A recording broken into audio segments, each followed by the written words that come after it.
Without further ado, what I'd like to do is introduce James Clack, the Head of Digital Learning from ActiveIQ. ActiveIQ are a strategic partner of UK Active and, like many years before, are partnering with us on the Empowering the Workforce strand. So over to you, James. Hello there. Hi, James Clack here. I'm from ActiveIQ, as Chris mentioned. Thanks for that intro, Chris. So I'm the Head of Digital Learning at ActiveIQ, and on behalf of myself and the team, we do hope that you're all well, and we hope that you're going to join us for a number of great sessions this week, which we've got planned, and I'll mention a little bit more about that in just a moment. But if I'm correct, I think we're about 120 something days since lockdown now, and quite a world away from where we were at last year's event in Manchester. And obviously lots has changed, and we're going to be discussing that. So that's changed as a sector and also in our own personal lives, which obviously knocks on into work, etc. So yeah, COVID has been here and changed things quite drastically in a lot of cases. But fingers crossed, we do seem like we're moving in the right direction now. And on behalf of ActiveIQ, as I said, we're delighted to be sponsoring and supporting this section of Active Uprising, entitled Empowering the Workforce. So we've got some great sessions this week. We've got a leadership after lockdown session with Jeremy Snape. We've got coaching conversations where it will be looking at how to have those conversations with the workforce once we get back to work fully, and all the tricky situations that will undoubtedly entail. And also then the reality of COVID-19 and preparing the workforce. So if you haven't already signed up to those sessions, please do go and check out the event website. There is a link, I believe, somewhere in the presentation, Chris. But there's lots of sessions this week and for the weeks after that as well. And I'm sure there's going to be some great insights shared. But for this session, let's get this started because we have a great panel session, as Chris mentioned. I'm going to be joining that panel to give some insightful discussion on where we're at now, and looking back to what actually has happened in the past 12 months. And as we know, COVID is going to feature quite predominantly in that. So I'm going to stop waffling and hand you back to the rest of the team. And I'm sure there'll be introductions, and we'll get the conversation underway. Thank you.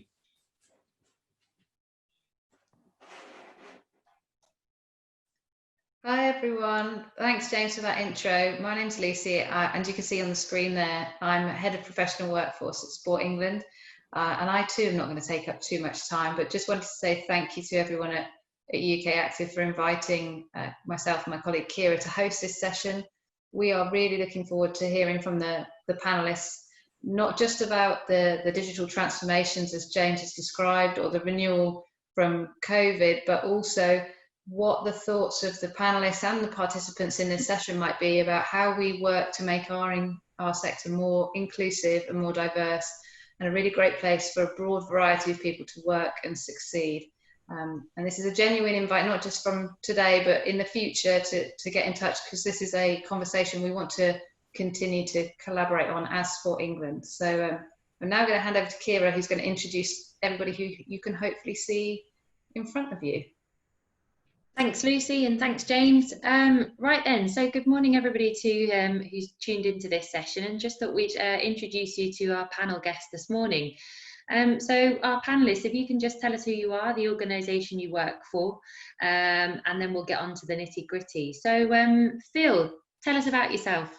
Hi, I'm Phil White from Simsper. My official role is Business Transformation Manager, but I think that's a kind of vague title that allows them to just throw me at various stuff. So I do lots of different bits and pieces, but very specifically sort of around this, a lot of what I do is workforce insight, which obviously the last 3 to 4 months has been, you know, an incredibly impactful time. So we've done a lot of that. So thank you very much for inviting me onto this session. Brilliant, thanks very much, Phil. And Dan, over to you, introduce yourself. Hi, good morning everybody. Thanks for the invite to this one. UK Active, great to be on board. My name is Dan Rees. I am recently taken over as Managing Director of Premier Global. Joined the organisation about 7 months ago now. So as you may or may not know, Premier obviously were pioneering on the digital front 2.5 years ago. So really nice to be able to share some insights in terms of what we've learned and how we can move forwards in the future. Brilliant. Thank you very much, Dan. And Alina, say hello to everybody. Hi everybody, I'm Alina Cooper and I'm involved with a number of businesses. The first, I'm co-founder and director for Get Set Go Family Clubs, which we are just in the process of launching at the moment. And I'm also the co-founder and director for FitLinks Recruitment and Matuta Consultancy as well. And thank you for having me on today. It's a real privilege to be able to join this conversation today. Oh, brilliant. Thank you. It's good to have you. Thanks, Alina. And Elaine, also introduce yourself. Hello, welcome. Thank you, and again, thanks for the invite. I'm sure it's going to be an exciting, lively discussion. So I'm Elaine Briggs. I'm Director of Education and Training at Future Fit Training, and I also have a dual role now. So I'm Managing Director of Future Active Workforce, which is a community interest company, not for profit, and we've just taken on an exciting new initiative called Reactivate, which I'm sure many of our listeners will have heard about, and hope they'll get a bit of a chance to talk about that later. Reactivate is all about getting the sector back on its feet through education training, so exciting times. Yeah, it is. Thanks, Elaine. Good to have you here. And James, just to be, I know you had your little bit at the beginning, but if you'd like to just say hello to the group, just in case they've forgotten you already. Easily done, easily done. Yeah, I'm James Clack, so I work at Active IQ and I am the head of digital learning at the business. So yeah, fair bit of background in education, particularly digital delivery and those kind of products. So yeah, that's me. Fantastic, James, and thanks to all the panelists for introducing us, and it's really wonderful to have you this morning. And as Elaine said, we're really looking forward to getting into the juicy conversation. So just for everybody watching or listening in this morning, Lucy and I are going to put some questions to the panel, and we're going to try and, although be it we're in different parts of the country, make it as a discussive format as possible. And then please do feel free to fire in any questions as we move through the session, and we'll be keeping an eye on those as well. So I just thought I'd pick up with Elaine and Dan on my first question, and I've tried to use my futuristic glass ball to look into the future of this question. What aspects since COVID have you seen in terms of workforce development move forward? And Lucy and I, when we were talking yesterday, we're going to predict that it's digital that you're going to talk about already. Can you tell us more about the impact that this has had on the workforce, and also surprise me if it isn't digital as well? So Dan, would you mind taking that question first? Yeah, sure, absolutely. Well, I mean, I think every provider and every business in the country has really tried to pivot to digital as quickly as they could do over the last 16 weeks. And I think we've made huge improvements in the adoption of digital. You know, as I'd said, we'd pivoted to a digital model over 2.5 years ago, and we've learnt quite a few lessons in terms of how we've managed to, you know, improve the learning experience for people. We just rewind a little bit. I don't want to go down the educational route too much, but I was fortunate enough to work with a gentleman called Bob Harrison 3 or 4 years ago, and Bob was the pioneer, if you like, and the person who lobbied Matt Hancock back in 2012, which eventually realised with the FELTAG report and the FELTAG Action Group, Further Education Learning Technologies Action Group. And I think if we look back at the 6 major themes that came out of that report, could we honestly say that any of them have been truly ticked off or truly achieved?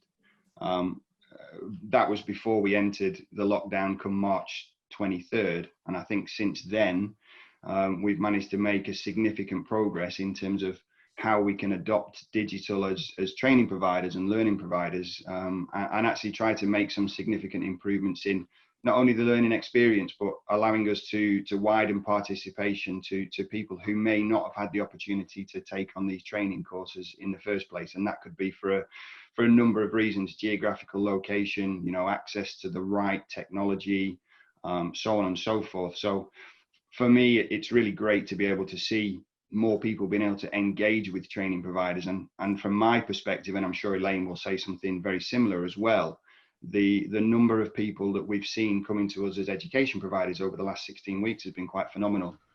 And there's a number of reasons for that. One is people are sitting at home and they're bored and they've got nothing better to do than actually look at, well, when I come out the back end of this, you know, what skill set do I want? What skill set do I need? in I suppose an evolving landscape that we still don't really understand what it's going to look like. So I think there have been many fitness professionals around the country really trying to look into their crystal ball to think, what am I going to be doing for a career when I come out the back end of this? And I think it's quite scary, but it's also a great opportunity for people to think, this is where I want to be in the future. And I think we've learned some really great lessons, and I think we've seen some people really pivoting, and some great personal trainers trying to do the best jobs that they possibly can do, and group exercise people. So what will that impact be? I'm not necessarily too sure right now, until the sector reopens next week and we either see an influx of PTs and Group X people going back into their employers and really trying to open up the gyms again, or we're going to see less personal trainers back in the gyms and more people opening up their own businesses as freelance PTs, as self-employed PTs, or boot camp style people. But it will be an interesting time over the next 6 to 8 weeks, I think, to really understand how the last 16 weeks have essentially changed our sector for the better. We are now seeing more people conducting physical activity and exercise, which I think is absolutely great. The challenge is now, as we move forward, how can we keep that same level of engagement with a wider spread of people who want to continue with physical activity? Because not everybody will. If they've never had a gym membership before, they're not going to take one up now, you know. So actually the Zoom style sessions, the widening participation of exercise is here to stay. Realistically, it will change our landscape forever. Perfect. And thanks, Dan. That's a really interesting point there that you made around both the learning experience, but also the widening of access to new members of the workforce has really changed the way I think. And I wonder, Elaine, if that's kind of a similar view for you in terms of the access that Future Fit have been seeing to a wider and diversified group of people. Yeah, absolutely. So yeah, I agree with Dan. So we were quite surprised actually at the start of lockdown. We were prepared for individual sales of courses to drop dramatically, and actually the opposite happened. So as Dan says, people are obviously at home reconsidering their options, their careers, whether they go back to something that they were doing originally and maybe didn't really enjoy too much. And so we've seen quite an influx of people taking up training, which is very encouraging. But there's also the sort of the downside to. I've also spoken to a number of people who are not returning to the sector, and I think there are lessons to be learned from that as well. Whether it's because they were freelance or the pay wasn't all that great, they've managed to get another job down the road at Tesco's, for better pay and better conditions. I think there are certainly lessons to be learned. But talking about workforce development, over the past sort of 12 months and more significantly the last 4 months, it seems like a world away since we had Active Uprising last year, and even a world away from February, which was the SIMSPA conference, which is when our Raising the Bar group met and our white paper was launched, and that was looking at workforce development over the last 12 months and actively encourage employers to get involved and bring to the fore their sort of concerns and their wants and their needs to SIMSPA. But it does seem a very long time ago. But the clear asks from that group, that white paper, was regarding chartered status. It was regarding clear approach to CPD and clear approaches to assessment. And off the back of the white paper, we actually SIMSPA set up a specific group which was looking at digital really and the use of digital education. So it will be really interesting to see that taken forward. As Dan says, this is really sort of expedited the use of digital training, and I know our digital education department has never been busier trying to keep up. And as I mentioned earlier, Reactivate, the platform that has just recently been launched by Future Active Workforce in partnership with Future Fit Training and Right Direction, Sport Structures, GM Active, Transcend Awards, really does sort of showcase the importance of digital learning there. So people will be going on that platform for free, completely funded by Sport England, commissioned by SIMSPA, and they can go on and they can undertake refresher training new training around COVID, download their industry certificate, and use that to show people that, you know, that they can be safe to go back into facilities. So yeah, interesting times, and we've seen so many people now started to join up and take an interest in qualifications and training in our sector during lockdown.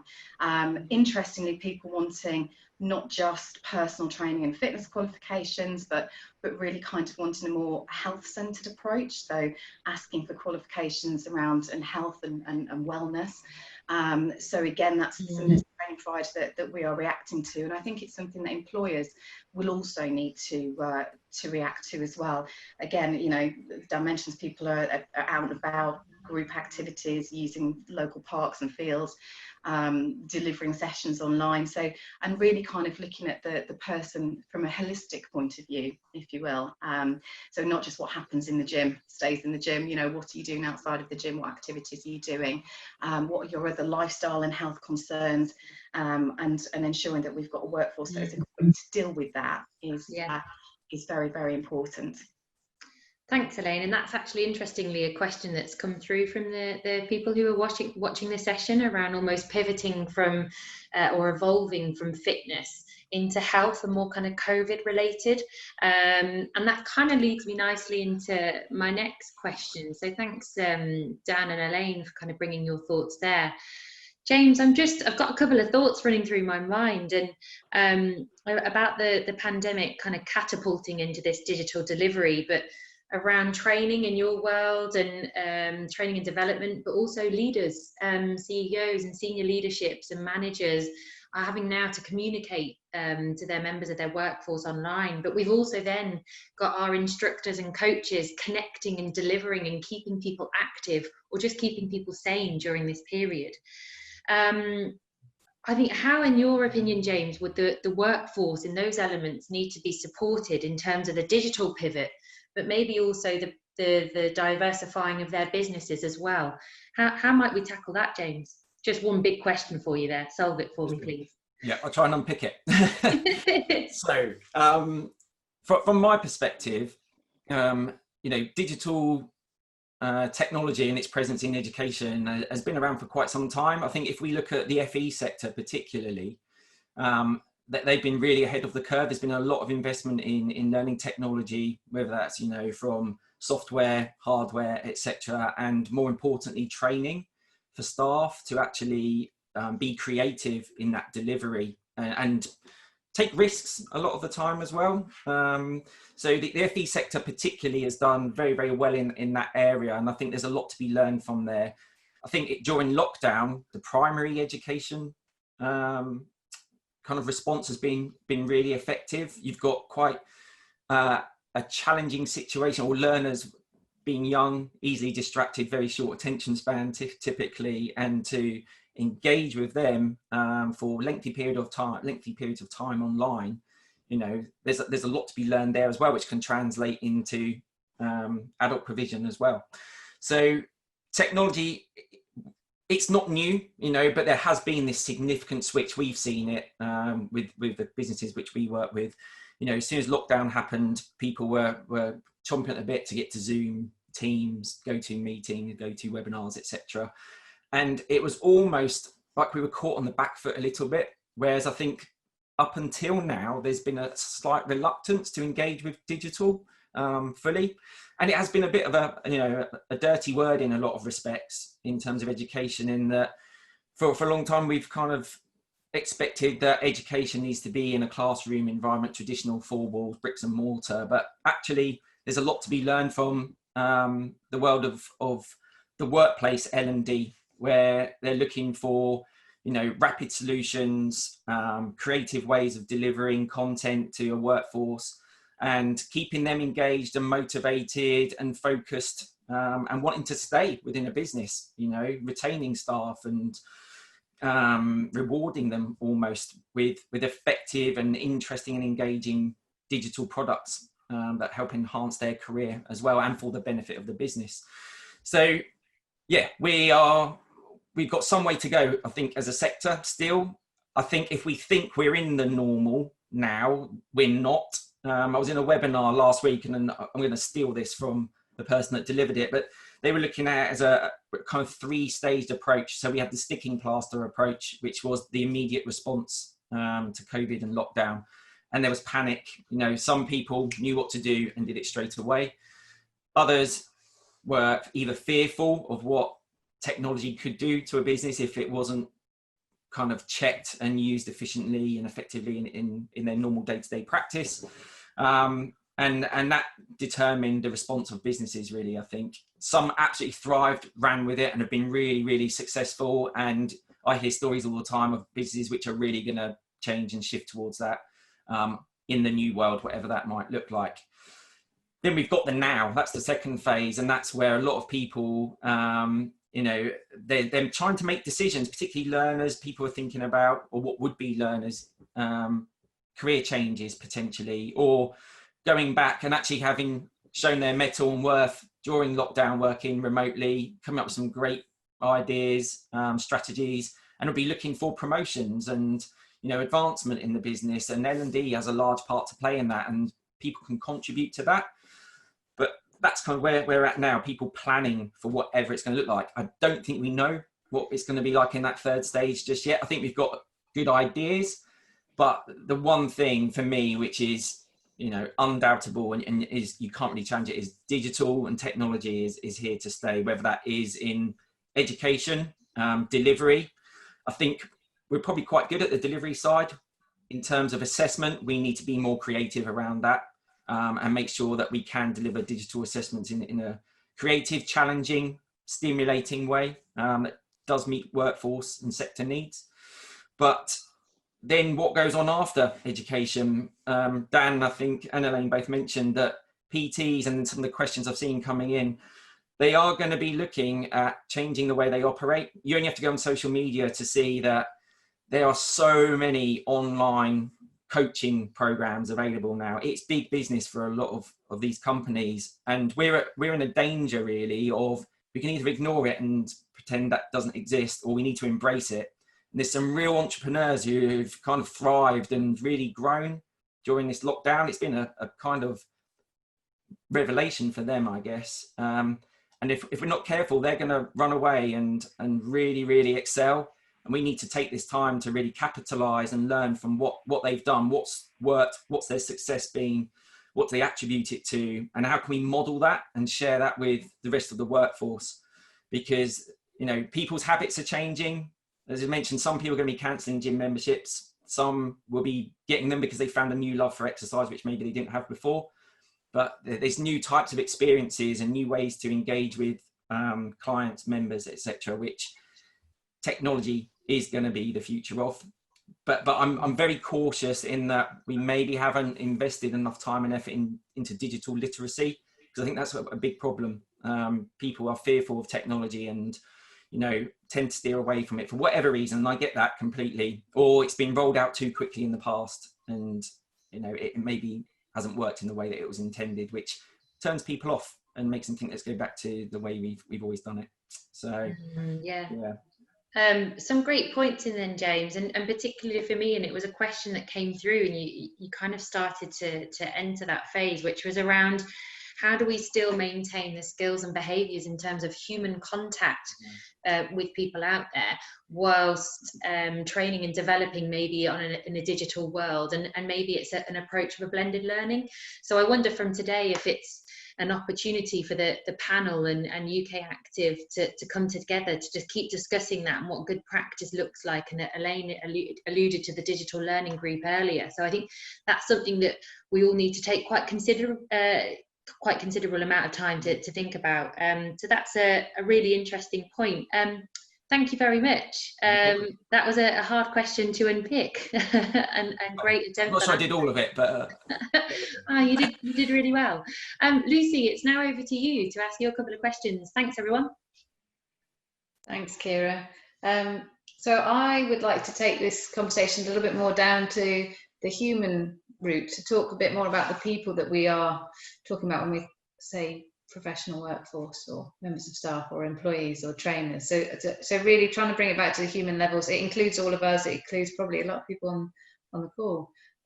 So my question, I'm going to come to Phil first, and then I'll come to you, Alina. But really, I wanted your reflections on what you're seeing as the impact on these people as a professional workforce during lockdown, and what you're doing to help with the renewal on the back of all of this.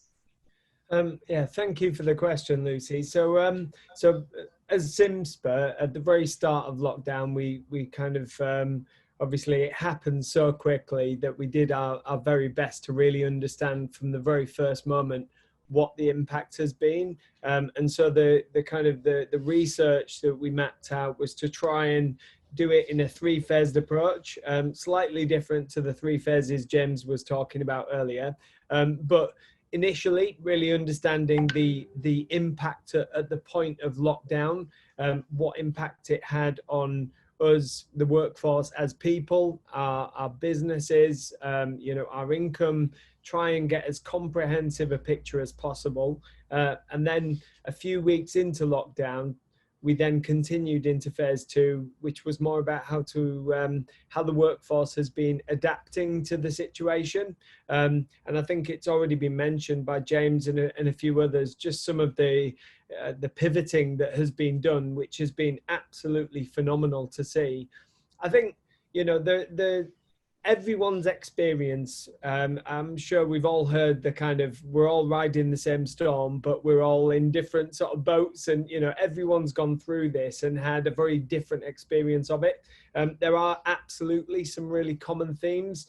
One of the big common themes from the very start right up until now, and I'm absolutely certain it will continue, is a real concern around mental health and mental well-being for us as the workforce, and that has been one of the big needs. I think certainly in the earlier stages. Now perhaps we're starting to get some semblance of things coming back to what we are familiar with facilities reopening in England on Saturday, but that uncertainty at the very start, and that just, I suppose, that blindness to really understanding, well, when are things going to start reopening, just left people in a real state of almost paralysis in those early stages, which was very, very difficult. What we did see, and again ties in with what has already been mentioned from an early point, is that roughly 12% of the workforce were able to continue operating at the same level, indicating that they were able to generate the same level of income through lockdown, which doesn't sound like many, but actually it shows a real versatility in being able to shift and pivot and change from a face-to-face method of delivery to a digital method of delivery, because that very much in the early stages was the only option we had. Obviously, many members of the workforce were put onto a furlough scheme, so those who were employed. But you know, that was quite a degree of versatility for many people to be able to do that. So that, I think, from a sort of an impact perspective, mental health and mental well-being was a huge one. There was a lot of financial impact across the sector. So businesses were severely impacted. Individuals, we've spoken a lot about freelancers. Freelancers have grown significantly as part of our workforce. I think as reflecting it against the entire workforce for sport and physical activity, freelance or self-employed individuals make up 22% of our entire workforce, which is huge. Looking more specifically at practitioners, broadly 55%. In the last 5 years, we've seen such massive growth in that area. So that really is such a key part of our frontline, you know, people. So personal trainers, coaches, group exercise instructors, many of them do it by themselves and do it as freelance operators. One of the big concerns, while that growth is great to see, is that it requires a degree of financial ability in being able to plan your business and being able to have things like financial reserves. So as we've done a lot of the research, we've very evidently seen that many of those freelancers haven't had much in the way of freelance reserves. And that's been a big problem because many of them haven't qualified for some of the government financial packages and schemes. And so that is something as a sector that we need to look at in terms of further needs down the line, is being able to support small, medium businesses with more financial education so that they can obviously, you know, you wouldn't want to have to plan for a situation like this, but it's been, you know, an absolute need at the front and center for us to be able to just survive.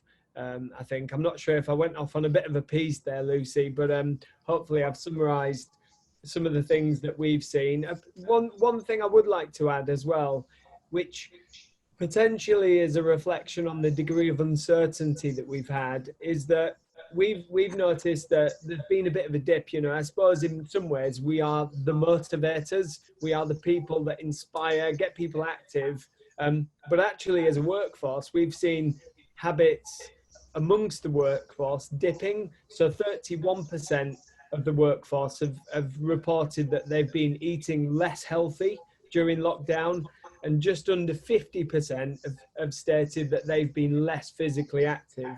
Now, perhaps that's fairly obvious because for many who work in a physical premises, they've had that option, that availability of equipment and just resources just taken away from them.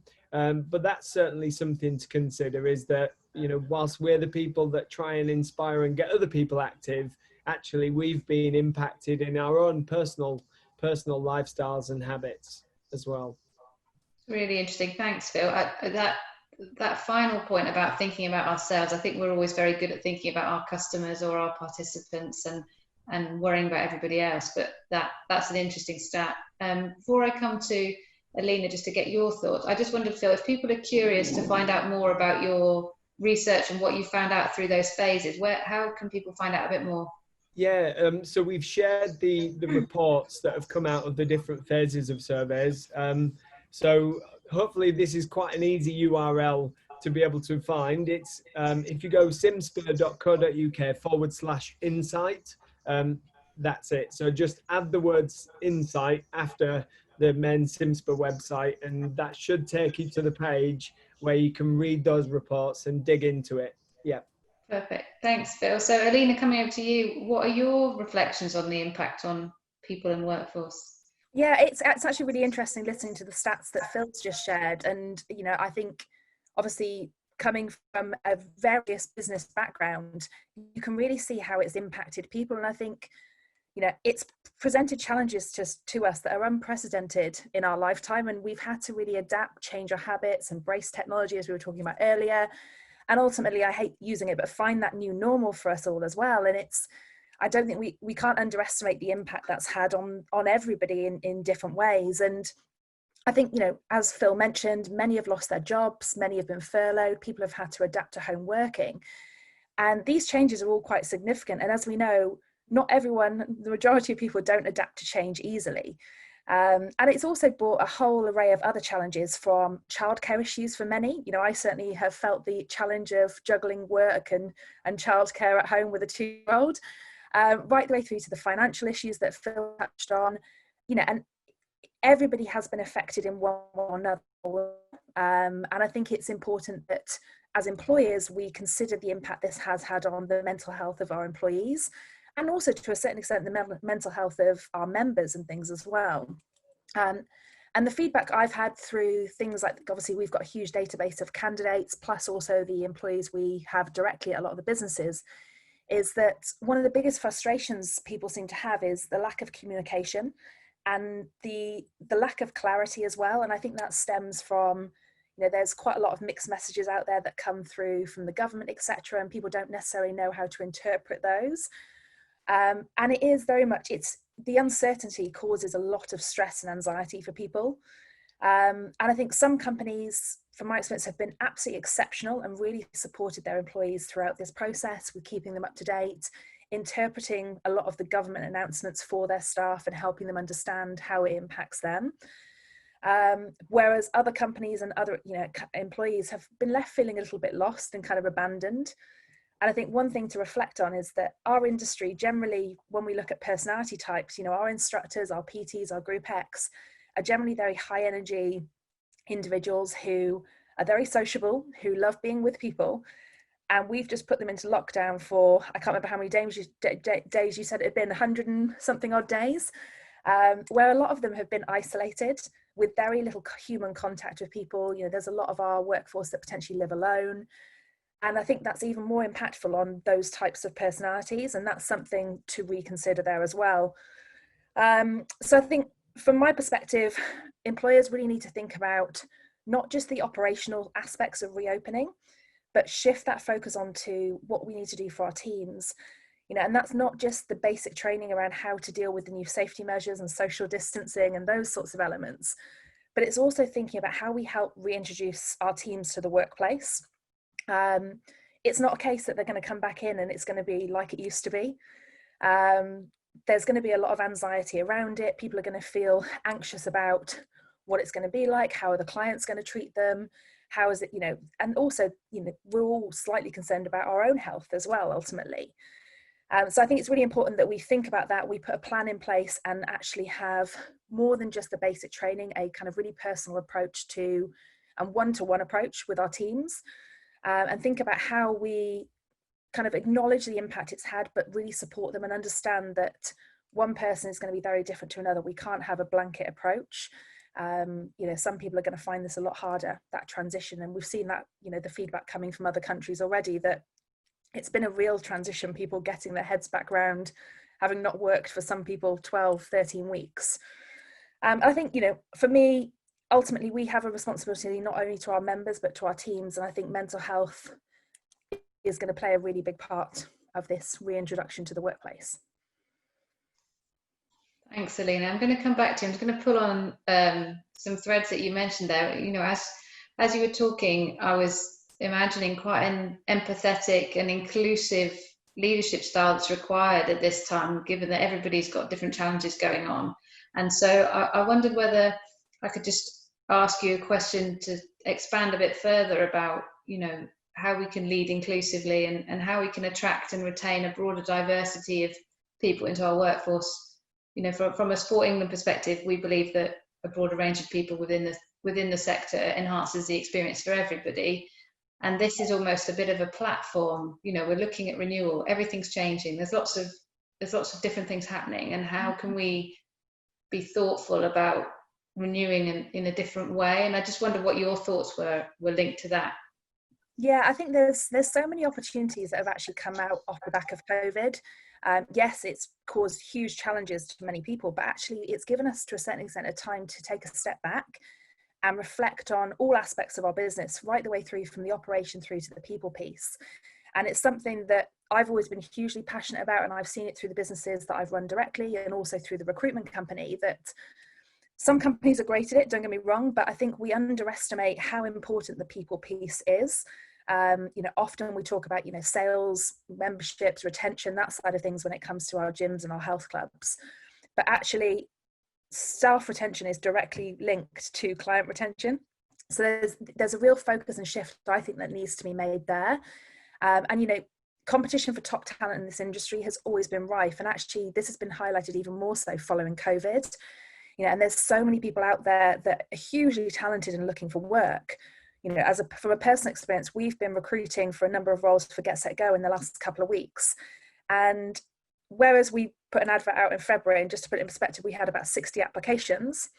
The advert we put out recently in 4 days had 634 applications in 4 days. And the quality of those candidates was exceptional. And it just goes to show that that whole market is shifting quite considerably, you know, with people changing roles. I think people have also identified that they've reflected on the business they work for and are really kind of deciding whether or not they still want to work for that company. Not, you know, I think it was Elaine that mentioned it earlier around people leaving the industry, but also I think it's people realizing that the company values are really important, and the way they've been treated throughout this period is also a key factor. And I think, you know, combine that with everything that's been going on recently around diversity, it's really important for employers to actually take some time out and reflect and consider the role they play and their responsibilities when it comes to diversity and inclusion. And I think from my perspectives, both staff retention and new candidate attraction actually have some, you know, a lot of the same factors apply, and it's taking it back to those basics. So for me, the first thing I would always look at is making sure the company's values are known, and more importantly, making sure that every individual in the business, right the way through from directors, management, right the way through to your, your kind of core teams, they live and breathe those core values every day.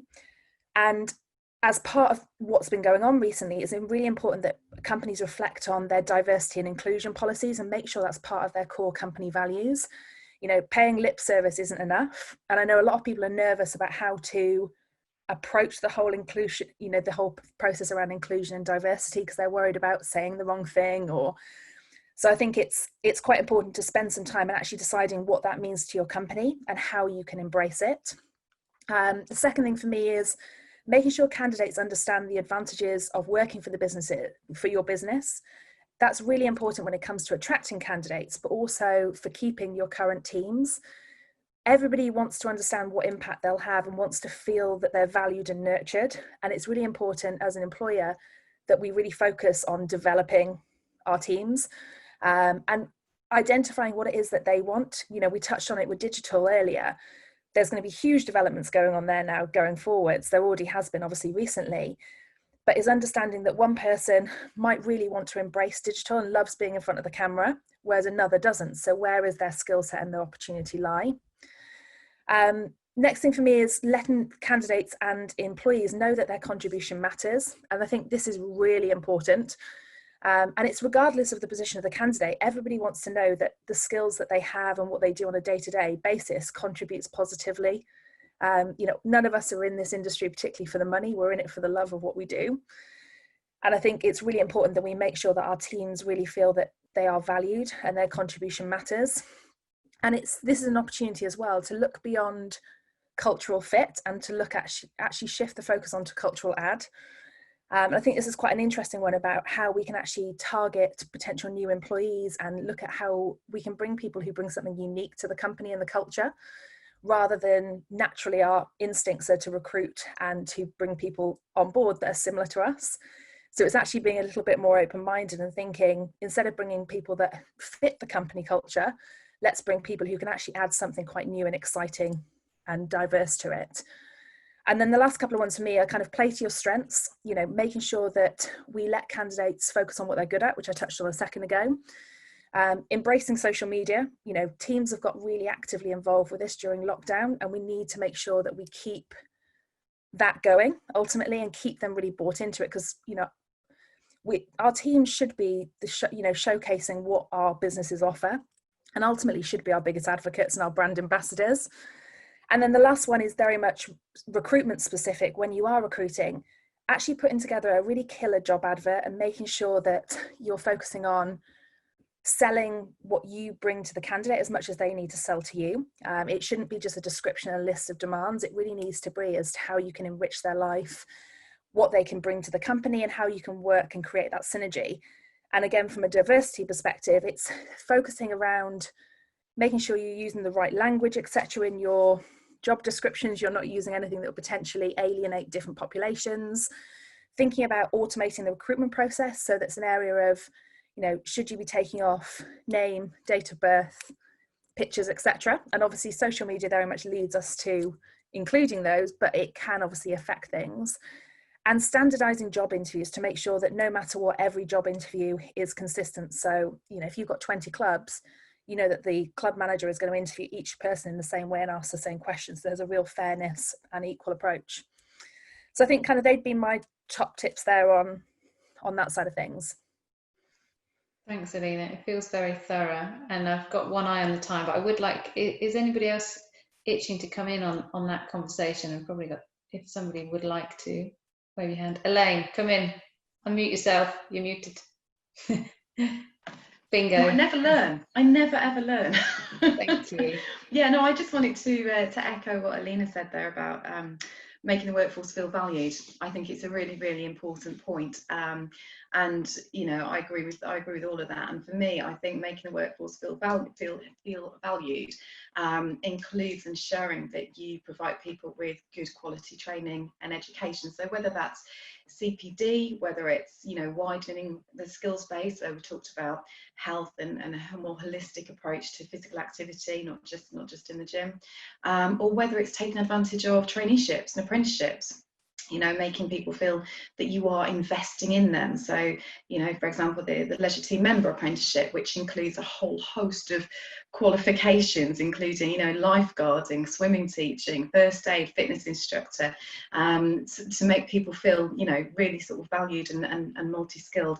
I think that's a really important point.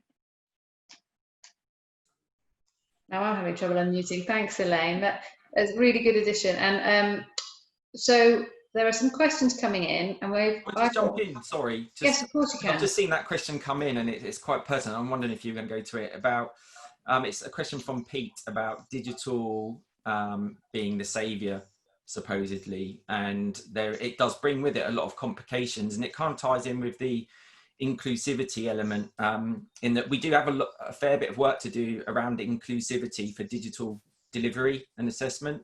There's a fair bit to be learnt again, I think, from other other parts of the education landscape around particularly SEN, so special educational needs.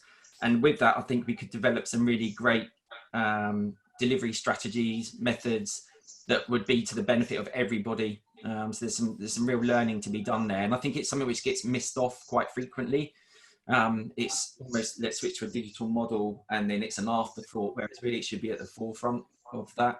So I just want to pick up on Pete's point there around, yes, there are complexities and issues around introducing digital into whatever the world looks like in the future, but I think we shouldn't be afraid to challenge them and to engage as much as we can to make it a really viable option. That's really great.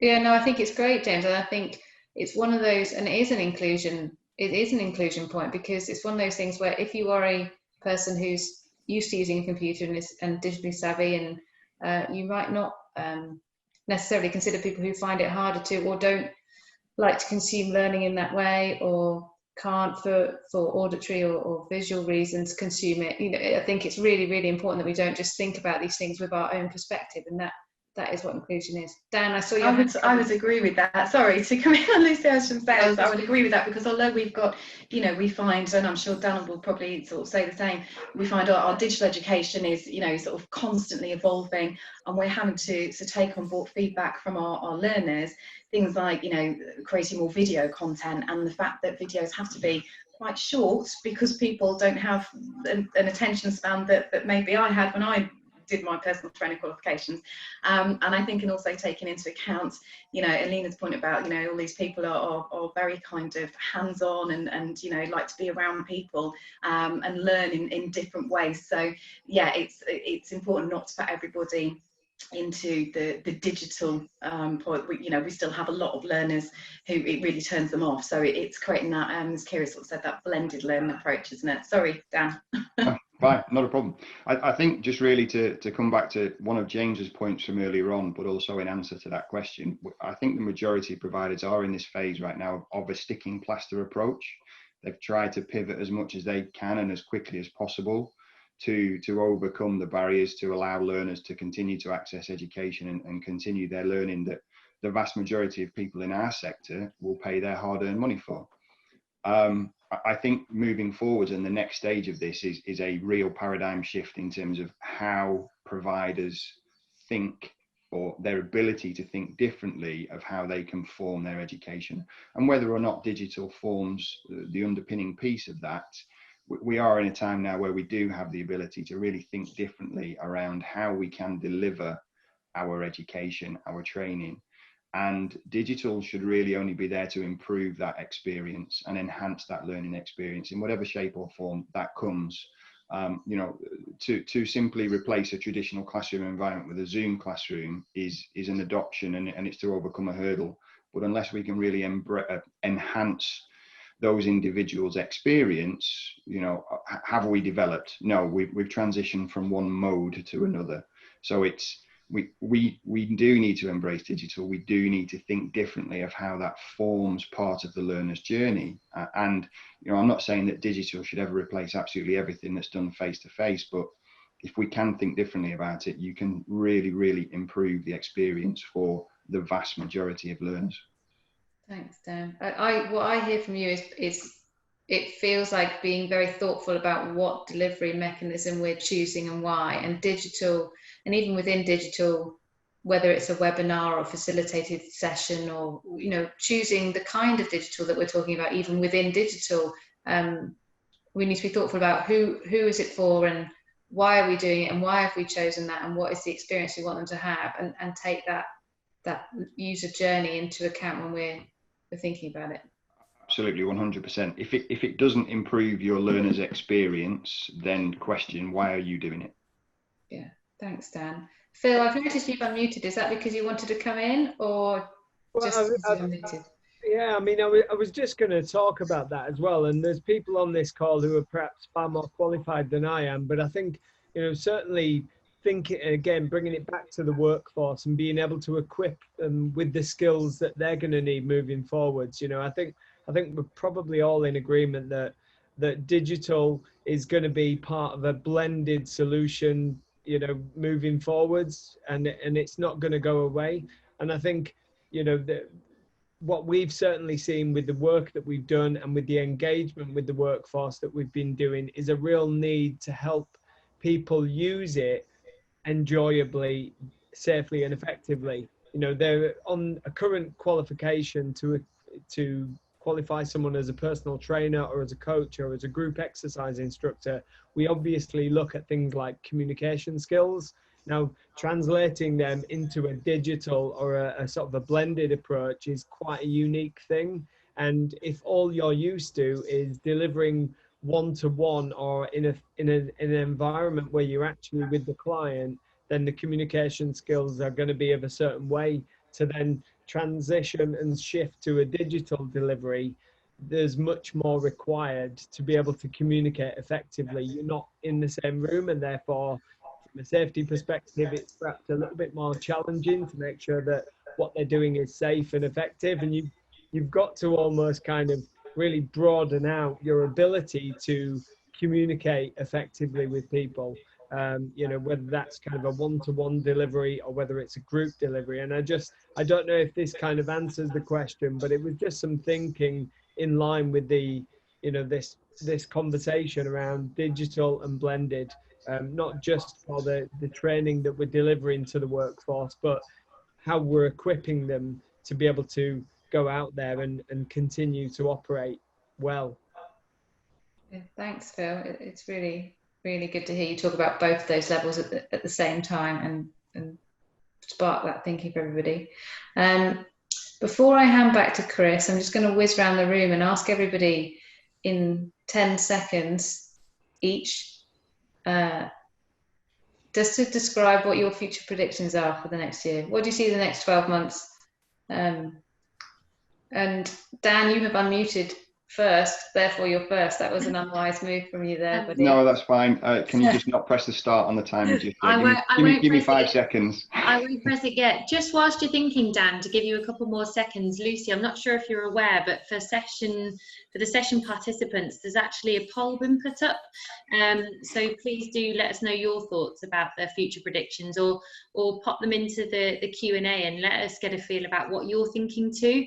And that is a really nice way to cap off the session. So Dan, I hope that bought you a few more seconds. No, that's fine. That's no problem. And just really, some of these conversations were happening before COVID. I think it's given operators time to think a little bit more about how they will do this. But certainly, operators developing internal training academies to improve customer experience in line with their business value and ethos, I think will play a big part in training and development over the next 12 months. Boom, 10 seconds. Very good. Thanks, Dan. Elaine, would you like to go up next? You're next on my screen. I don't think I'm going to be able to beat that. That was really impressive. You got it down to 0. That was really good.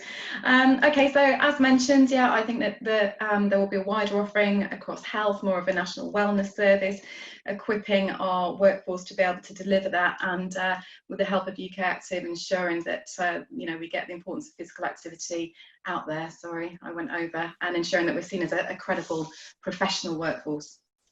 Thanks, Elaine. We'll let you have those few seconds. It was thank you. To finish it. Phil, would you like to go next? Make sure you unmute yourself. Yeah, okay, so I think we're actually going to see, once things start to settle, a more appealing offering whereby our sector is actually more attractive to a wider range of professional people coming into the workforce. There you go. Thanks, Phil. Alina? I'm off mute. Are we ready? Oh, we've gone. Okay, so I think that the big shift is going to be more towards making our spaces to help people bring together and creating a community, not just for our clients, but for our teams as well. And I think a focus around employers upping their game on supporting, training and educating their teams. Brilliant, thank you. That's probably 10 seconds. Kira started a bit quick for you, so that I'm sure that was fine. And James, you started, so you can close this session before handing it back to Chris when you're ready. Yeah, so from my perspective, I think there's going to be a real marrying of the kind of personal elements and community with technology. So I think that we're going to see a much more kind of greater integration of that. And also, I think that we're going to see probably more requirement for digital literacy to enable the workforce to develop quicker. Perfect. Thank you all very much. Some strong themes coming out there, and hopefully people have found it interesting and been able to engage with the poll. I'm now going to hand back to Chris to close us out. Thanks, Lucy, and thank you, everybody. I think that was absolutely fantastic. I get the feeling we could have spoken on these topics for at least another hour, maybe more. So really appreciate all your time and your expertise and input on today's session. Thank you for the audience as well for any of the questions and the interaction that you've given on this session. It's been fantastic. I think we've managed to answer all of the questions, but if anybody does have any additional questions, please do contact us. We'll be sending out an email to everybody who's attended after today's session. So if there are any further questions that you'd like us to pass through to any of the members of the panel, we will be happy to assist with that. As I mentioned at the beginning, Elaine. Sorry, Chris, just a quick. I just think there's some Q&As in that question box. I don't know if I don't know how long we've got, or if we're able to do them or answer them offline. I just see a few people have submitted. So if there's anything in particular that you'd like to jump on within there. No, there's just quite a few in there, so I didn't know if we were going to go through them. Obviously, people have submitted them in. I think Kira's been looking to filter those in. Cool. But if there's anything that particularly catches your eye, I know we've got questions around the PT, the fitness workforce, sort of adapting and moving more away from fitness into a health provision. Obviously, I know that we've touched on that. I think that 100% is happening, and I know that colleagues at UK Active are in continuous conversations with how we work closer with the health sector, and I know Sport England are having those same conversations. We've got an additional webinar later this week as part of the series where we look specifically at what training requirements the frontline fitness workforce are going to need with regards to helping people who may have had COVID-19 and integrating them back into becoming active again, but also looking at those people who, based on their current health status, maybe they've not been physically active in the past. How do we encourage them back in, and how do we support them to ensure that they are putting themselves in a better place long term to avoid having those health risks? So I think it's an absolute no-brainer. For me, now is the time for our sector to really shine and show to the health sector that we are there to work with them. And I think for me, there's a lot of positive conversations going on, and it'll be interesting to see in 12 months' time when we come back together, how far we've been able to move forward on those conversations. And I think training providers in particular, and also employers, have massive roles to play within that. We've got to get the education right. We've got some great professional standards there from CIMSPA now that employers have been involved in developing over the last sort of 12 to 18 months, and it's now bringing those to life, getting our workforce upskilled so that they can support the individuals who have additional needs when it comes to health needs, but also that that health professionals trust us as well. I think there is having worked in the industry around health professionals, I do think there is perhaps historically a trust issue between health professionals referring into fitness professionals, and we've got to work on that. And I think the education that we offer can play a significant part within that. And I'm sure Phil would back up the fact that now that we have chartered status in place, for physical activity professionals, you know, for me, that's a huge positive. And I know that the health sector are really, really big fans of that movement. So I'd like to see over the next 12 months, just to kind of put my views across on this, is I'd like to see the volume of chartered fitness and physical activity professionals grow significantly. So I think that's a challenge to the employers, the challenge to the individuals, and a challenge to the training providers to support the workforce in moving into that space. Yeah, I think just picking up on that, Chris. Sorry, it's such a moment for our sector for us to have that professional progression, irrespective of where you specialise and what your role is now. To strive towards that chartered status is brilliant for our workforce, and the recognition that we're getting from the health sector and other sectors that we want to work towards and work alongside. Yeah. Brilliant. Thanks, Phil. So once again, thank you to everybody. The session has been recorded, and we will be pulling this together to place into the UK Active community of learning that all UK Active members who've attended these sessions will be invited to. We have 3 more sessions coming up this week. So tomorrow we're joined by former England cricket player and MD of Sporting Edge, Jeremy Snape. He was a keynote speaker at last year's live event in Manchester. Absolutely fantastic speaker, so much experience. He's worked with some of the most well-known athletes, coaches, leaders, experts in the world. And he's going to bring some really interesting thoughts around what leadership after lockdown looks like, and support the leaders in the sector to ensure that they're set up for success. On Thursday, we have Kate Cooper from the Institute of Leadership and Management. Some real sort of actionable takeaways, I think, from this session, looking at supporting leaders and managers around having good, solid coaching conversations. So I think when, you know, we're opening up this week, and there's going to be a lot of you know, individual and team conversations going on. So I think you'll get some real benefit from that. And then, as mentioned, on Friday, we're joined by Dr. Cole Robertson, who is an absolute expert in the world of physiology, how the likes of COVID-19 affect the human body, and what the frontline workforce will require from a learning and development perspective in order to ensure that they can support those people coming back to the fitness environment. So some brilliant sessions this week. We really hope that you can join us for some of these, if not all of the sessions, and please share these with your colleagues as well. So I think we're done there. But if anybody has any further questions, please feel free to contact us, and thank you and have a great day.